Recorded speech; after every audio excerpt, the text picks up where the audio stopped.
ঝিলিক, তুই চাটা সবাইকে দিয়ে আয়, আমি রান্নাটা বসিয়ে দিই। আচ্ছা।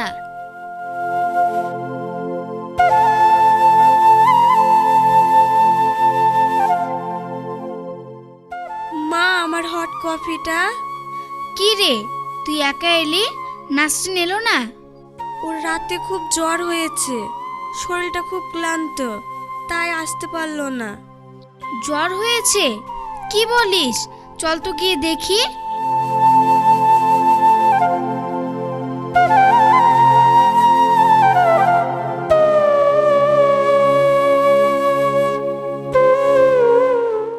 এ কি, গোটা শরীর তো পুরো জ্বরে পুড়ে যাচ্ছে। এ কি বলছো? তাহলে এখন উপায়? তুই একটা কাজ কর ছোট, রান্নাঘর থেকে কিছু খাবার আর জ্বরের ওষুধটা নিয়ে আয়, ওকে খাইয়ে দি, তারপর না হয় ভাবা যাবে। আচ্ছা ঠিক আছে।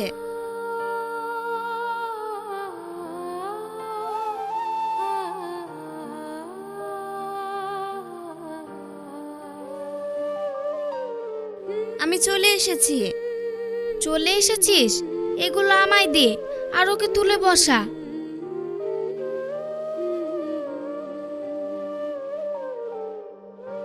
একটু হা করো মা, খাবারটা খেয়ে নাও, না হলে খালি পেটে শরীর খারাপ করবে।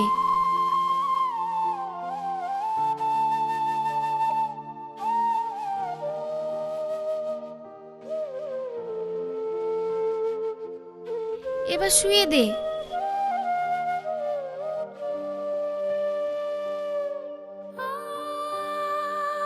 কিছুক্ষণ অপেক্ষা করি, দেখা যাক জ্বরটা কমে কিনা। ঝিলিক, ঝিলিক।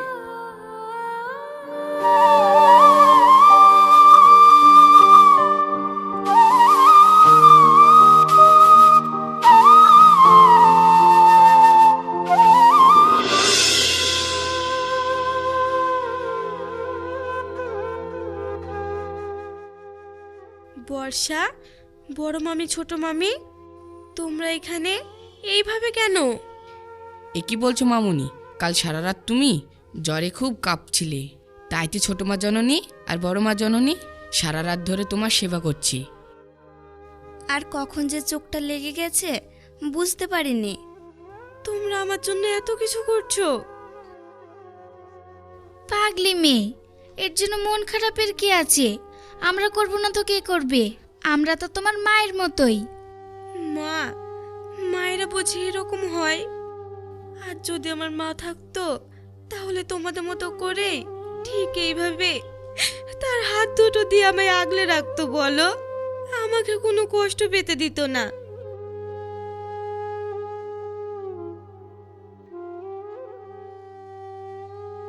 তোমার মা নেই তো কি হয়েছে? আমরা তো আছি, আমরা তোমায় আগলে রাখবো। ছোট মামি।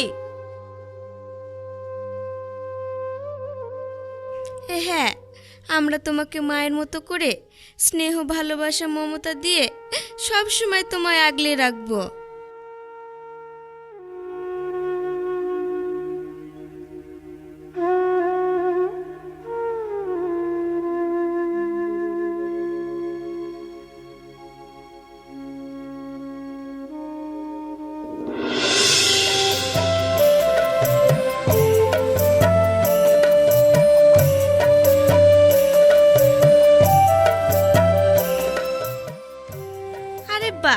আজ তো দেখছি সবাই এখানে উপস্থিত।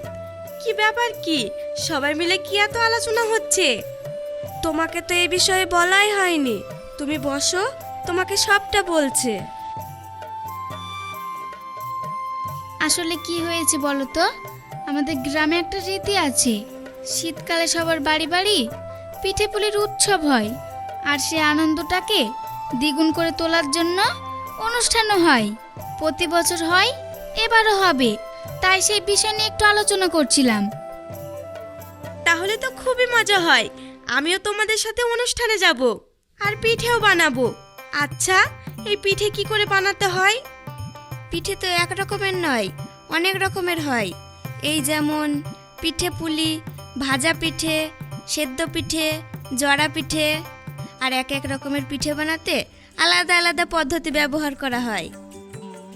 বাপরে, এত কিছু থাক, আমার শেখার দরকার নেই। কেন দরকার নেই? খুব দরকার আছে।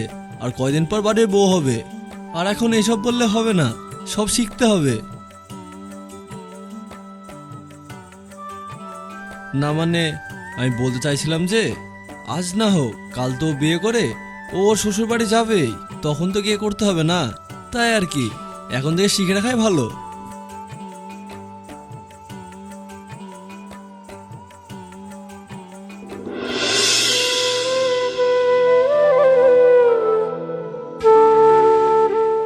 ভালো করে একটু পাটা তেল মালিশ করে দে তো।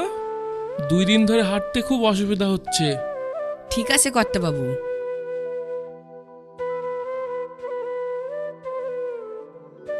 ভালো করে মালিশ কর রাজু, যেন ঘুম থেকে উঠে মাটিতে পা রাখা মাত্রে মনে হয় আমি দৌড়ে বেড়াতে পারবো।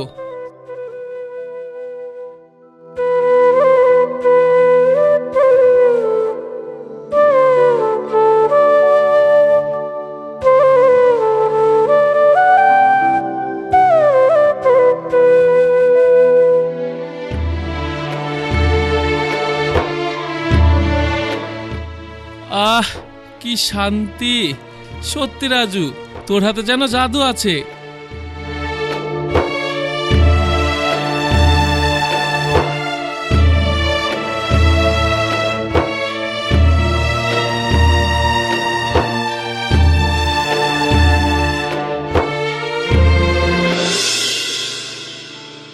এই কটার দিনে যে তোমাকে এতটা ভালোবেসে ফেলবো ভাবতেও পারিনি। আমিও পারিনি, কিন্তু আমার মনে হয় আমার আর তোমার সম্পর্কটা এখানেই শেষ করা ভালো। তুমি হঠাৎ এমন বলছো কেন?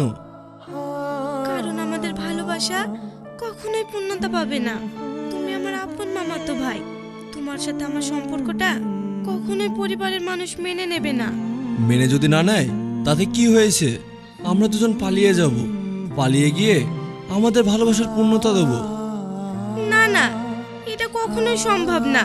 যে সম্পর্কে পূর্ণতা দিতে গিয়ে আমার মা বাবা সবার অমতে পালিয়ে গিয়েছিল, যার জন্য সেই ফল আজও এই পরিবারের মানুষ, আমার বাবা আর আমাকে ভুগতে হচ্ছে। না না, সেই ভুল আমি কখনোই করতে পারবো না। নাসরিন, নাসরিন আমার কথাটা শোনো।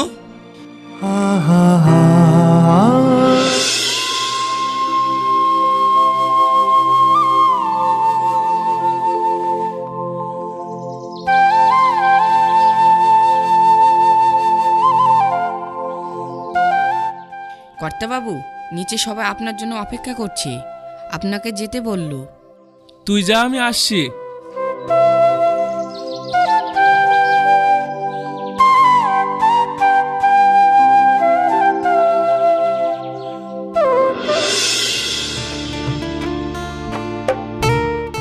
আচ্ছা, আমাকে এই শাড়িটা পরে কেমন লাগছে? খুব সুন্দর মানিয়েছি। নাসরিনের পছন্দ আছে বল? ঠিক বলেছ। আমার যে কি আনন্দ হচ্ছে বলে বোঝাতে পারবো না। কতদিন পর আবার সবাই মিলে একসাথে অনুষ্ঠানে যাচ্ছি। যা বলেছিস ছোট।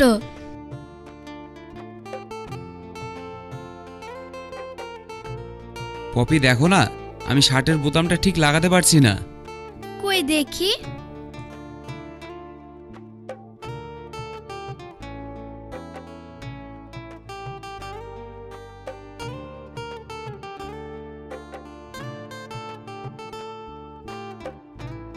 তোমরা সবাই রেডি? এখনো নাসরিন, বর্ষা আর আব্বা আসেনি। ঠিক আছে, ওদের হলে নিয়ে এসো, আমি ততক্ষণ গাড়ি বের করি। সুফিয়ান, তোর চোখ মুখ কেমন লাগছে? কি হয়েছে তোর? কই কিছু না তো, কাল সারা রাত ঘুম হয়নি তো, তাই হয়তো এমন লাগছে। যাই হোক, আমি গেলাম, তোমরা এসো।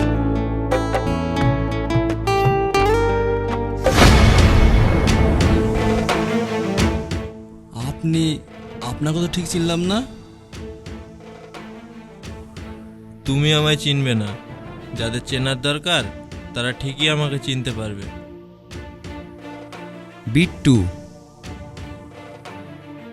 যাক, তবে চিনতে পেরেছো। ভেবেছিলাম হয়তো তোমরাও আমায় চিনতে পারবে না।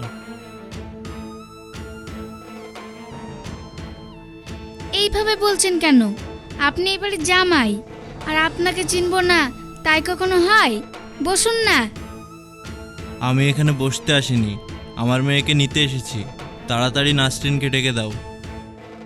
ও, তাহলে আপনি নাসরিনের পাপা, মানে প্রিয়ার বর, সম্পর্কে আমাদের নন্দাই। নন্দাই? কিসের নন্দাই? যেই পরিবারে আমার স্ত্রীর কোনো মূল্য ছিল না, সেই পরিবারের মানুষের সাথে আমার কোনো সম্পর্ক নেই। তাই এত কথা না বাড়িয়ে তাড়াতাড়ি নাসরিনকে ডেকে দাও। এই তো নাসরিন চলে এসেছে। পাপা তুমি? নাসরিন, 1 মিনিট। একটু আগে কথাটা তুমি কি বললে? যেই পরিবারে তোমার স্ত্রীর কোনো মূল্য নেই, সেই পরিবারের সাথে তোমার কোনো সম্পর্ক নেই। তবে তোমার মেয়েকে কোন সম্পর্কের টানে পাঠিয়েছো? আমি আমার মেয়েকে পাঠিয়েছি? তোমরা ভাবলে কি করে? যেখানে কতগুলি মানুষ রূপে হৃদয়হীন জানোয়ার বাস করে, সেখানে আমার মেয়েকে পাঠাবো? এই, মুখ সামলে কথা বল। এখানে কি হচ্ছে? পিছু, কাকাই, এসব কি করছো তোমরা? শুধু শুধু এইভাবে নিজেদের মধ্যে ঝামেলা করে কোনো লাভ নেই। আর বিট্টু, তুমি মিথ্যা বলছো কেন? দিল্লি থেকে তুমি নিজে আমাকে ফোন করে বলেছিলে যে তোমার মেয়ে খুব অসুস্থ, তাই মৃত্যুর আগে ওর শেষ ইচ্ছা পূরণ করার জন্য তুমি ওকে এখানে পাঠিয়েছো। হোয়াট রাবিশ, এসব তুমি কি বলছো? কেন? যেটা সত্যি সেটা বলছে। এসব মিথ্যা, আমি তো কিছুই বুঝতে পারছি না। মিথ্যা? হ্যাঁ মিথ্যা। এটা তুমি কি বলছো নাসরিন? ঠিক বলছি, সত্যিটা তোমরা কেউ জানো না, একমাত্র আমি ছাড়া। তা কি এমন সত্য লুকিয়েছো যার জন্য এত বছর পর দিল্লি থেকে তোমাদের এখানে আসতে হলো? আসলে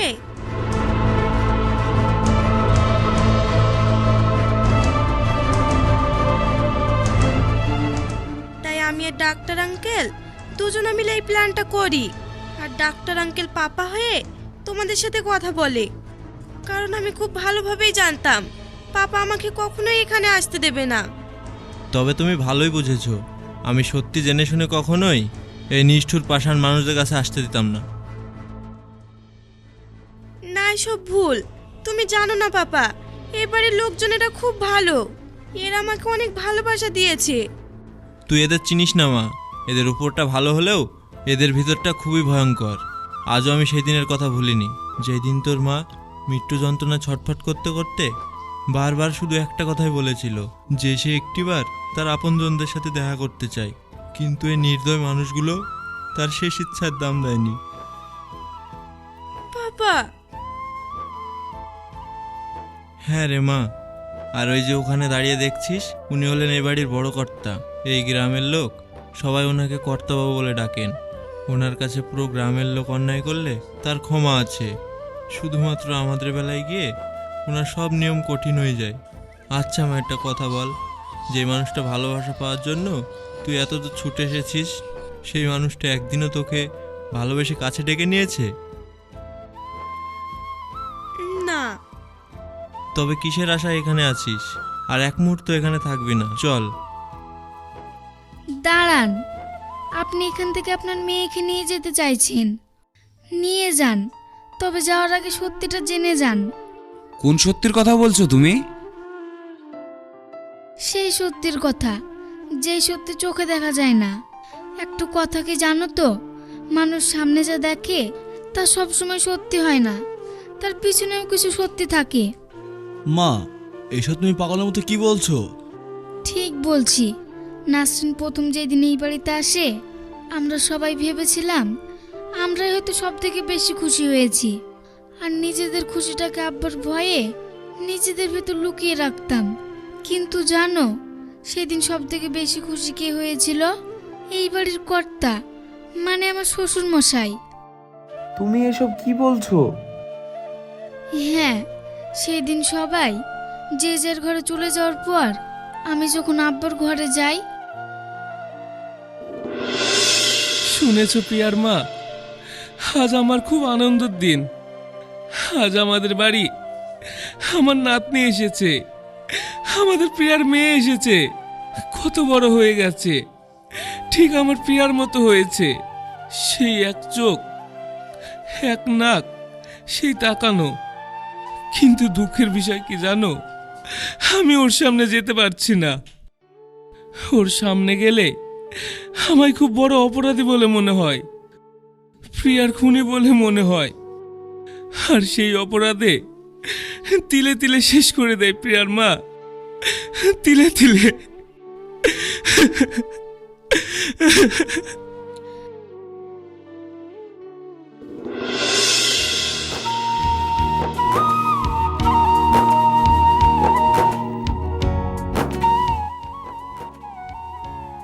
আর সেই দিন আমি বুঝতে পারলাম প্রিয়া চলে গেছে বলে রাগ নয়, প্রিয়ার মৃত্যুর কারণ ভেবে তিনি দিন দিন নিজেকে আমাদের থেকে দূরে সরিয়ে রেখেছেন।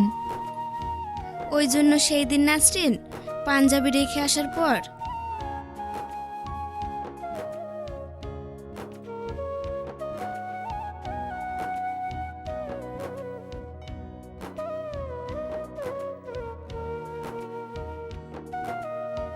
দাদু, তুমি আমাকে এতটা ভালোবাসো আর কখনো সেটা আমাকে বুঝতেও দাওনি।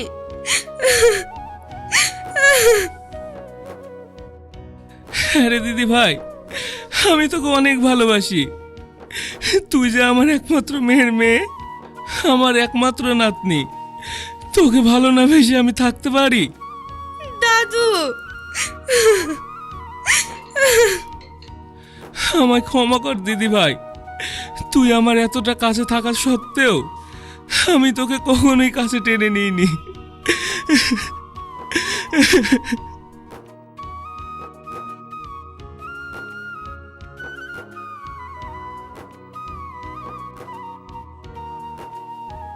তখন নাওনি তো কি হয়েছে, এখন তো নিয়েছো। এতে আমার সব রাগ অভিমান দূর হয়ে গেছে। আমাকে ক্ষমা করো বাবা। আজ শুধুমাত্র আমার জন্যই আজ তোমাদের সুন্দর পরিবারটা নষ্ট হয়েছে। সেই দিন যদি আমি তোমাদের মেনে নিতাম, তাহলে আজ এত অল্প বয়সে আমার মেয়েটাকে মরতে হতো না। আমায় ক্ষমা করো।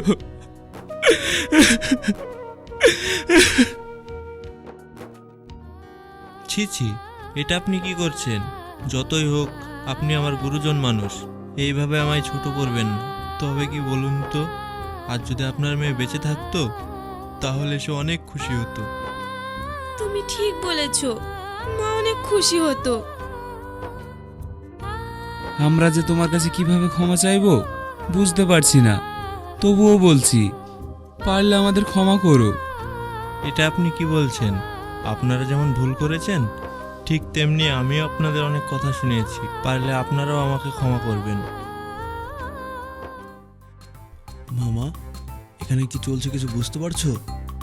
কি আবার চলবে, ক্ষমা চাওয়া চাই। সেটাই, আমার কথা তো কেউ ভাবছেই না। তাই তো হলো। তবে তুমি চিন্তা করো না ভাগ্নে, আমি তোমার ভবিষ্যৎ দেখতে পাচ্ছি, একেবারে জলজল করছে। তাই নাকি? তাই নাকি? কি দেখতে পাচ্ছ? যে তোমার রাস্তা ক্লিয়ার।